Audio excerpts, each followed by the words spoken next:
তোমরা যারা জানো না তাদের জন্য বলে রাখি, এই যে কালো বিড়ালটা দেখতে পাচ্ছ ওর নাম বুচি, আর ওর কাছে দেখতে পাচ্ছ অনেকগুলো বেবি দুধ খাচ্ছে। দেখো টোটাল 6 জন দুধ খাচ্ছে, কিন্তু সবাই কিন্তু ওর বাচ্চা নয়। যে কালো কালো বিড়ালগুলো আছে, কালো 3টে বিড়াল, সেটাই ওর বাচ্চা। আর বাকি 3টে যে লাল বিড়াল আছে সেটা হচ্ছে অন্য একটা বিড়ালের বাচ্চা। সেই বিড়ালটার নাম হচ্ছে পিকু। হ্যাঁ, পিকু এখন এখানে নেই, একটু পরেই দেখতে পাবে পিকু ওদেরকে দুধ খাওয়াতে আসবে। আর এই দেখো পিকু অলরেডি এসে গেছে, তোমাদের সঙ্গে কথা বলতে বলতেই ওরা চলে এসছে।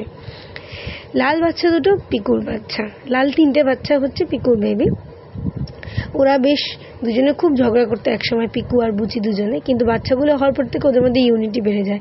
কখনো বুচি 6 জনকে দুধ খাওয়ায়, কখনো পিকু 6 জনকে দুধ খাওয়ায়। এইভাবেই ওরা 2 মায়ের থেকে দুধ খেয়ে স্ট্রং হয়ে যাচ্ছে। সারাদিন ওদের ঝগড়াঝাটি দেখতে দেখতেই আমার মোটামুটি দিন কেটে যায়। বেশ ভালো লাগে ওদের মধ্যে এরকম বন্ধুত্ব বজায় থাকলে। এরকমভাবেই থাকুক, বাচ্চাগুলো যেন সুস্থ থাকে ভগবানের কাছে প্রার্থনা করি। তোমরাও আশীর্বাদ করো। বাই।